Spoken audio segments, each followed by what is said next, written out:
was 8 years old, something followed me inside my own house. It knew my father's voice, and before that night ended, it left a message on my wall that still haunts me today. My parents used to leave me home alone every Friday night, not because they didn't care, but because they trusted me. Our house was small, quiet, familiar. That night, before leaving, my mother kissed my forehead and warned me again and again to lock the doors. My father reminded me not to open the door for anyone. "We'll be back before midnight," my mom said. The door clicked shut behind them, and for the first time, I felt the house was mine. Or at least, I thought it was. At first, everything felt normal. I sat cross-legged on the living room floor, cereal in hand, watching cartoons. The ceiling fan hummed lazily above me. The house always made noises at night, walls creaking, doors shifting, but I had lived with it my whole life. Those sounds were familiar, comforting. But then, a strange dragging noise came from my parents' bedroom. Slow, deliberate, like fingernails scraping wood. My heart jumped. The cartoon laughter seemed distant, meaningless. I muted the TV. Silence, then again. And after that, breathing. Not mine. Soft, steady, almost deliberate. I told myself it was the house settling. Maybe a tree branch hit the window. Maybe my imagination. But the breathing grew louder, closer, and I realized it was coming from the hallway. I froze. I wanted to run. I wanted to hide. My legs shook, but I couldn't move. I whispered, "Mom, Dad." Nothing. I took one step toward the hallway and froze again as the floor creaked under my weight. The breathing stopped. For a moment, I dared to hope. Maybe it really was just the house. Maybe I was imagining it. I tried to calm myself, telling myself that monsters weren't real, that I was brave, that I could handle it. But my hands were shaking. My throat was dry. My chest felt like it was going to explode. I slowly edged back toward the living room, trying to convince myself I was safe. Then I heard a knock. Soft, deliberate, from my parents' bedroom. Not the front door, not the window, the bedroom. I wanted to tell myself it was my imagination. I wanted to laugh it off. I tried to tell myself my father had come home early, but he hadn't. And then a voice spoke. My father's voice. Calm, familiar, asking why I was hiding. My stomach sank. I knew my father wasn't home. That voice wasn't him. My hands flew to my ears, but it continued, now closer, calling my name softly, perfectly. Joni, hearing my own name spoken like that made my heart stop. I wanted to cry, but I was too scared. A shadow moved under the living room door. Too tall, unnatural. It lingered there, waiting, unmoving, almost breathing through the crack of darkness. The handle began to turn slowly. I thanked God the door was locked. Then the whisper came, right outside the door. "You forgot to lock the back door." My heart sank. I remembered. I really had. I inched toward the kitchen, every instinct screaming at me to run. The back door was open, letting in a cold draft that made the hair on my neck stand up. I froze. The cold air moved the curtain slightly. I could see the darkness outside stretching into the yard. I tried to convince myself I could make it back safely. I hesitated, unsure whether to run or hide. Then I heard the footsteps, heavy, fast, angry behind me. My brain screamed at me to move, but my feet felt glued to the floor. I bolted. I screamed. I ran outside barefoot, into the cold night, feeling something following, something intent on catching me. The neighbors' lights flicked on as I stumbled toward them, panting, shaking, and the footsteps abruptly stopped. When my parents returned, the house seemed normal again. No signs of forced entry, no fingerprints, no evidence that anyone had been there at all. They thought I had imagined it. But in my bedroom, on the wall, written in something dark and thick, were 3 words that made my blood run cold. I found you. We moved out 2 weeks later, but even now, years later, sometimes when I'm alone, I hear the soft, deliberate breathing of that night, and a voice that still knows my name.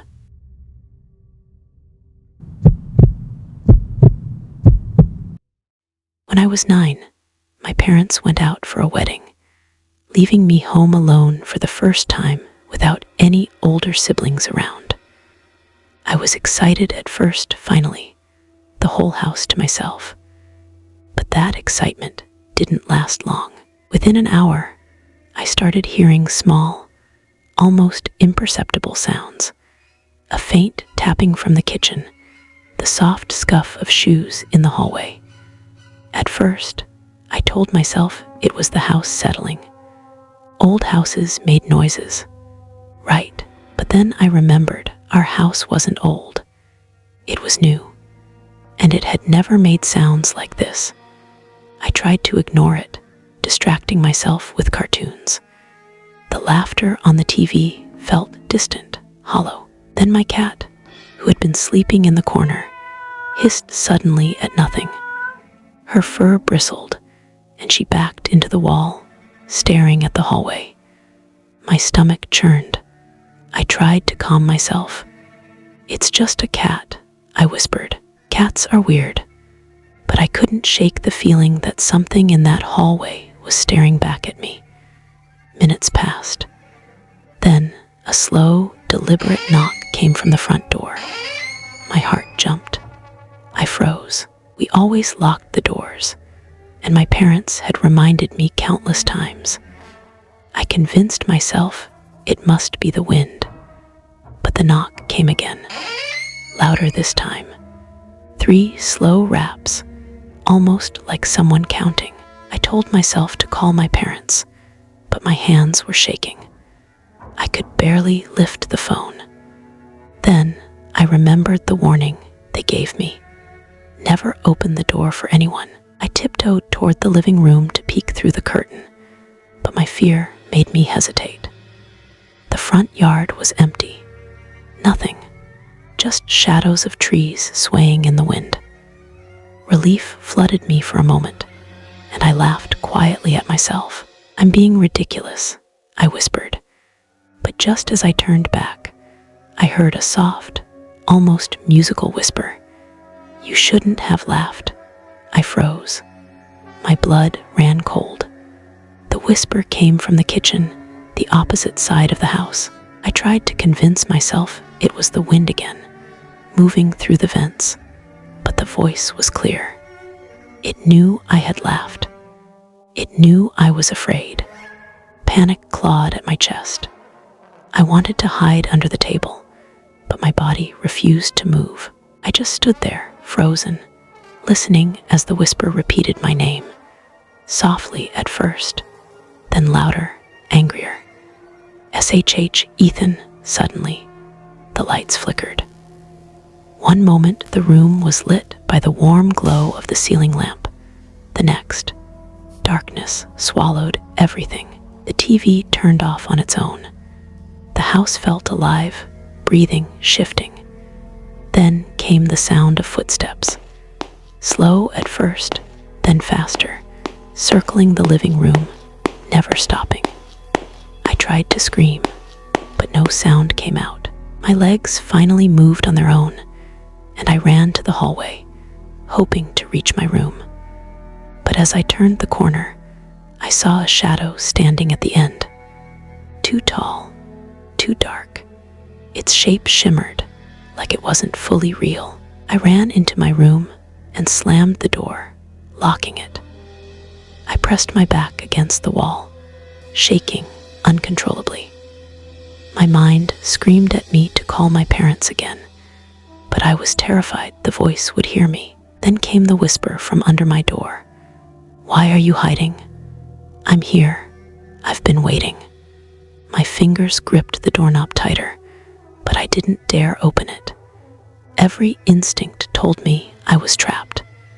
Every thought told me this wasn't real, but the scratching sound outside my window proved otherwise. I heard a crash from the kitchen, dishes breaking, glass shattering. My heart slammed against my chest. I wanted to run, but the fear pinned me to the floor. I closed my eyes and wished I was somewhere else, anywhere else. That's when I heard it, the soft, unmistakable sound of my mother's voice calling my name. Relief and terror collided inside me. I thought she had come back early. I jumped up and ran to the living room, but no one was there.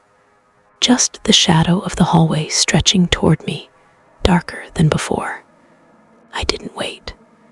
I ran out the front door into the night, barefoot, my pajamas torn, and bloodied from cuts on the porch. The street was empty, cold, and quiet. I banged on neighbors' doors, screaming for help. When my parents finally came back hours later, I was shaking, covered in dirt, unable to speak. The house seemed untouched. No broken dishes, no sign anyone had entered. Only the scratching on my window frame remained, and the words, scratched deeply into the wood, "I saw you." Even now, years later, when I'm home alone, I feel it. That shadow, that whisper, and I remember, with perfect clarity, how something once so silent could know exactly where I was, and exactly what I was thinking.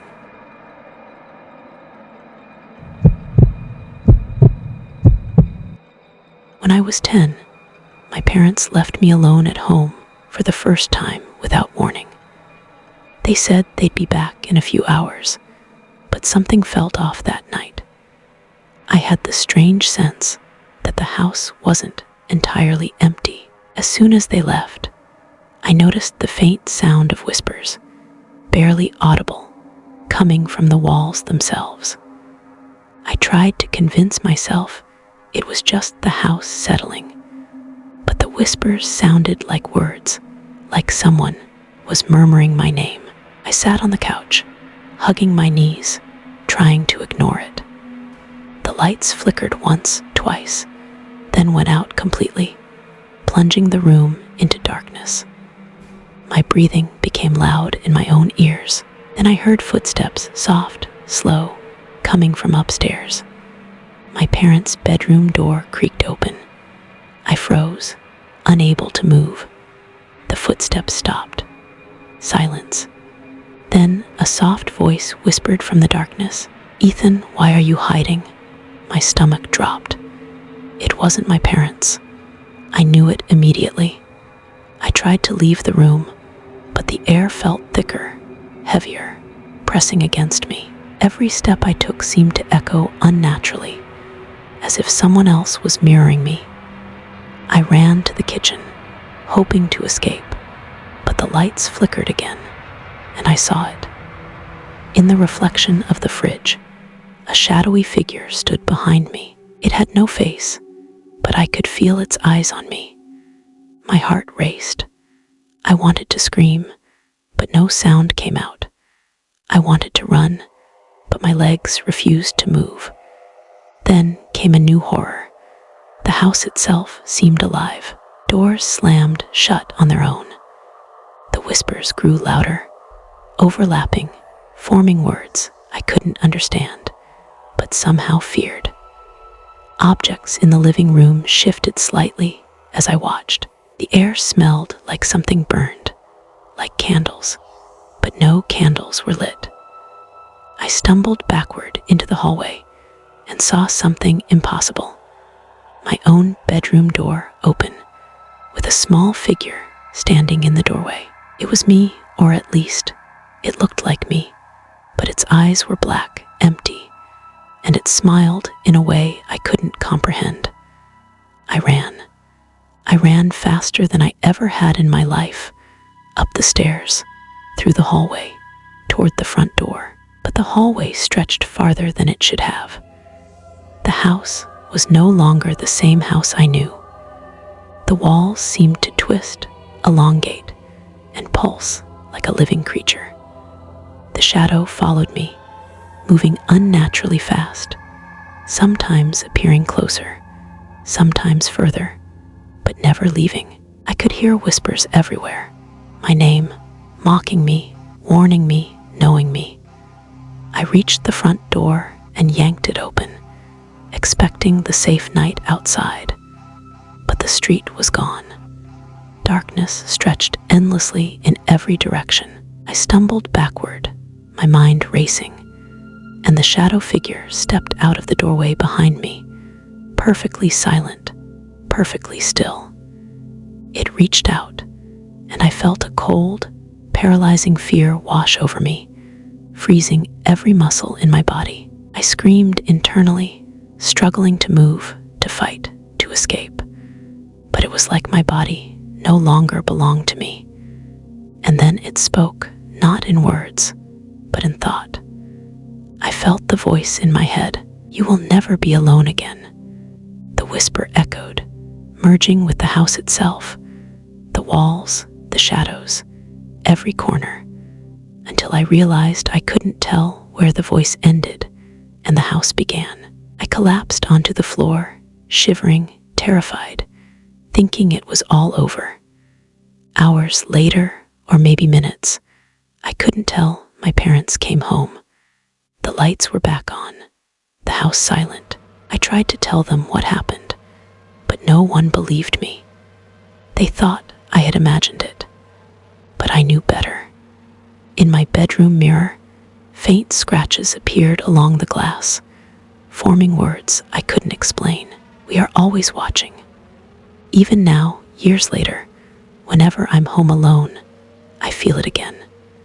The subtle shift in air, the faint whispers, the shadow in the corner of my eye. And I know, with terrifying certainty, that the house, and whatever inhabits it, has been waiting for me ever since that night.